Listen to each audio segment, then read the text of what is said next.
특히 이제 CBS 김현정 잘 들으세요. CBS 김현정 씨가 이런 사건이 터졌을 때, 일반 사건이 터졌을 때는 꼭 당사자들을 부르려고 굉장히 노력했거든요. 맞아요. 그래서 센세이셔널 저널리즘이라는 비판에도 불구하고 뭐 성폭행 당사자, 논란의 당사자, 맞아요. 그리고 살인 사건과 관련된 부모, 친구, 뭐 이런 센세이셔널 저널리즘을 자꾸 추구를 했었습니다. 근데 그거를 변명을 하는 게 당사자 부르는 게 당연한 거 아니야?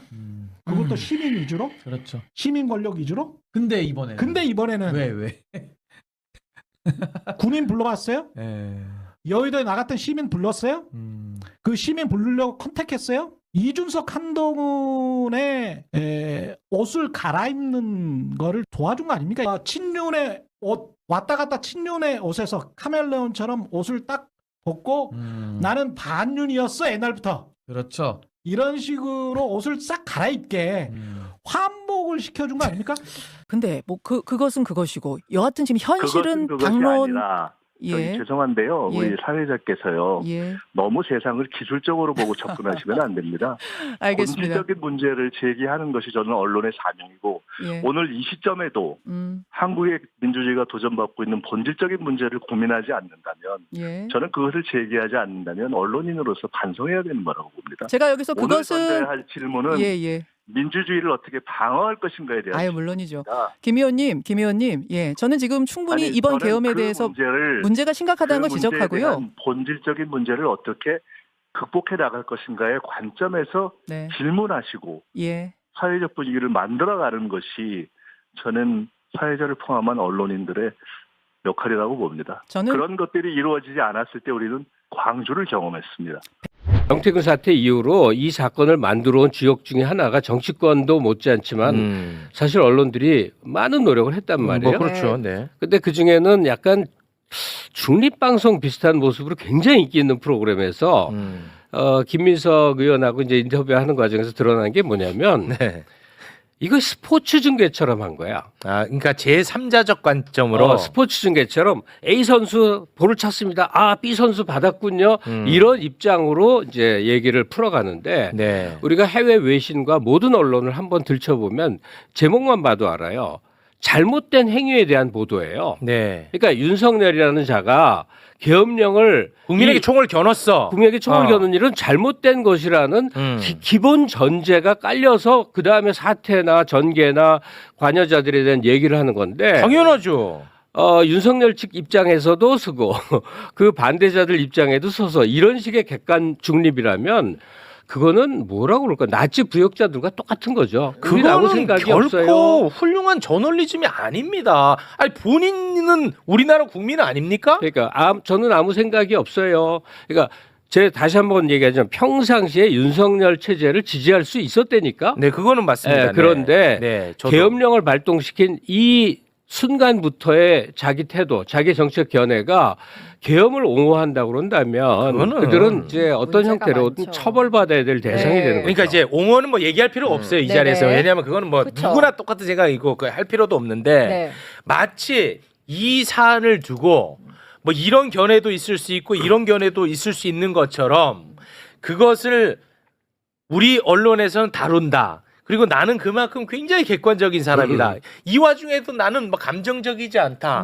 나 되게 진짜 중립적이지 하는 사람들이 나는 문제라는 거예요. 그러니까 이 계엄 사태는 수많은 사람이 목숨을 잃을 수도 있었던 그렇습니다. 그리고 자유가 없는 채 우리가 생활해야 될 수도 있었을 법한 이 사태거든요. 네. 거기에 대해서 저는 객관적으로 봅니다 해서 스포츠 중계를 한 태도는 이건 기본적으로 저널리즘의 네. 기초의 기초를 잃어버린 태도예요. 맞습니다. 네. 네. 오늘은 그리고 한 가지 더 말씀드리고 싶은 게 뭐냐면 제가 오늘 아침에 이 썸네일을 보고 너무 충격받아가지고 너무 어디요? 황당해가지고 요거거든요. CBS 노컷 뉴스입니다. 자, 김현정의 뉴스쇼인데 썸네일을 윤잘알 이준석 윤석열 계엄의 이유는 뭔데 나와가지고 이러고 있어. 이라고 썸네일을 뽑았습니다. 아니 오늘 아침에 한국의 주요 라디오 프로그램에서 반드시 불러서 이야기를 들어야 될 사람이 어저께 본회의 현장에 있지도 않았던 이준석입니까? 저는 방송을 오래 만들어왔던 사람 입장에서 오늘 아침에 CBS 김현정의 뉴스쇼의 결정 아마 김현정 앵커가 CP 역할까지 그러니까 총괄 프로듀서 역할까지 할 텐데 이해할 수 있는 게 하나도 없어요. 아침에 귀를 의심한 게 방송을 듣는데 김현정 앵커가 이 뭐 인터뷰 하기 전에 한동훈 대표가 자기한테 무슨 문자를 보냈다면서 뭐 목숨을 걸고 맡겠다느니 뭐 누구한테 뭐 뒷일을 맡겼다는 이런 얘기를 소개를 하는 거야. 이게 지금 인터뷰랑 상관 있는 내용도 아니고 이 뭐 직접적인 상황과 연관되는 내용도 아니에요. 근데 그 얘기를 앵커가 자기가 개인적으로 받은 내용을 소개를 해. 난 이것도 너무 이해가 안 돼요.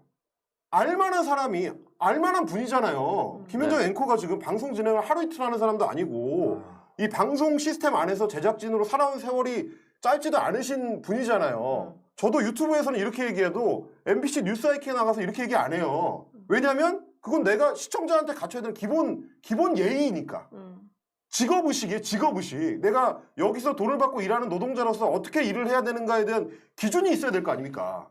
근데 오늘 김현정의 뉴스쇼에 CP 역할을 하는 걸로 예상되는 네. 김현정 앵커는 저는 저널리스트가 아니다라는 생각을 매우 강하게 했습니다. 결국은 그 한동훈이 내가 목숨을 바치겠다라고 한 거는 한동훈의 이미지를 업시켜주는 것 말고는 뭐예요? 효용 가치가 없죠. 결과적으로 지금 뭡니까? 사실도 아니 말하자면 사실도 아닌 상황으로 확인이 되는 거잖아요. 아침 방송에서 지금 점심 지나자마자 바로 그렇게 되지 않았습니다. 정치 상황이라는 게 어떻게 전개되는 걸 모르세요? 그리고 그거를 굳이 아침 방송에서 주파수를 통해서 전파해야 될 만한 개인적인 내용이었을까요, 그게? 적어도 민주당과 여당을 모시기 힘들었고 아니었다라고 한다면 윤자랄 윤석열이라고 얘기하는 것보다 현장의 표결에 참여해서 광분했었던 천하람 원내대표를 모으는 게 맞죠. 나는 그러네, 너무 그러네. 부끄러워. 나는 이준석이라는 정치인 뭐 일단 정리를 하자면 김현정 앵커라는 사람 우리 제작진도 다 알겠지만 저는 나름대로 방송을 만드는 사람 입장에서 봤을 때는 저널리스트가 여러 방향의 자기 프로그램에 대한 자세가 있을 수 있다. 네. 꼭 나랑 비슷한 결이 아니더라도 그거는 자기 결이 있을 수 있다라고 생각해서 가능하면 그런 언급을 자제하는 사람입니다. 그래도 네. 언론인이 꼭 그래도 프로다라는 뭐 존중이 동종업계. 있어야지. 예. 저는 가능하면 그 사람이 어떤 명확한 잘못을 하기 전에는 직접적으로 그런 식의 비판 잘 안 해요. 뭐 기레기 뭐 이런 단어도 저는 뭐 오래 들어보신 분들 거의 사용 안 하고요. 네. 가능하면 직업인으로서 기본적으로 대하려고 노력을 하는데 오늘 아침에는 이준석 부르고 한동훈 그 얘기하는 걸 보고 나는 충격받았습니다. 제가 10년 넘게 봐왔던 김현정의 뉴스쇼라는 프로그램을 앵커가 저런 식으로 해도 되나? 라는 생각이 들어서 저거는 같이 일하는 제작진들한테 저래도 되나? 나는 이런 생각이 들어서 굉장히 실망했고 이 오늘 방송은 이거 저널리스트적 접근이 아니다. 이런 생각이 들었고요. 개인적으로 그러니까 예를 들어서 이렇게 조심스럽게 표현한 게 내 마음속 방향이 진보와 보수가 나뉠 수 있습니다. 근데 한 개인을 저널리스트가 객관적인 탈을 쓴 것처럼 빨아주는 행태가 맞는 것이냐. 이건 다시 생각해봐야 된다는 거예요. 그리고 저도 라디오 프로그램 많이 만들어봤고 저도 누구 섭외할지 이런 거 항상 고민하던 사람이지만 방송 프로그램을 만드는데 그날 누구를 초대해서 마이크 앞에 앉힐지는 그 프로그램의 정체성이에요. 네. 근데 오늘 가장 중요한 사람이 이준석이었습니까?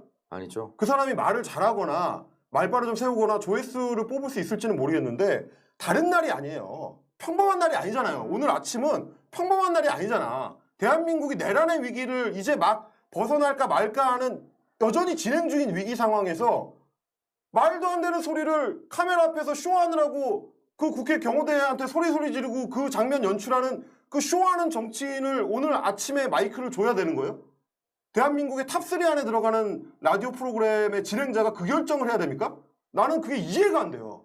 아니 그 자리에 있지도 않았잖아요. 그 사람은 60 먹은 70 먹은 정치인들이 다 담 넘어가지고 국회 본회의장 가는데 뭐 했습니까 이준석이? 말도 안 돼. 근데 내용이라도 그게 아니라 그러면 모르겠는데 내용 뭐라고 하는지 알아요? 헌법기관인 국회의원이 담을 넘어야 될지 말아야 될지 이거는 중요한 문제다. 담을 넘는 것 자체가 뭐 헌법에 대한 뭐 잘못된 뭐일 수 있고 이런 얘기를 하는데 그걸 듣고 앉았습니까? 미친 거 아니에요? 아니 지금 불법적인 계엄령이 선포돼가지고 국회의원들이 본회의장에 모여서 그걸 해제를 해야 되는데 거기 안 들어가고 뒤에서 소리 빽빽 질렀던 인간이 와서 한다는 얘기가 나는 그 국회의원이니까 불법을 저지르면 안 되니까 담을 넘으면 안 돼. 그걸 말이라고 합니까? 정치인이? 국회의원이? 미친 새끼 아니야. 모든 국민들이 비상계엄에 반대할 거고 그런 염원을 담아서 민의의 전당에서 국회의원으로서 표결에 참여하라고 얘기했는데 내가 답 넘기 싫어서 결국 안 넘은 거랑 다름없는 거 아닌가. 그리고 동탄에서 올라오는데 씨발 뭐 그렇게 오래 걸려? 아니 씨발 그러면 뭐 과태료 내기 싫어가지고 안 넘어갔다는 거야 그거? 국회 답 넘으면 누가 경찰이 찾아가지고 5만 원 과태료 내라고 과태료 껐습니까? 그러면 야당 대표는 왜 넘고 국회의장은 왜 넘고? 와 나 너무 황당해.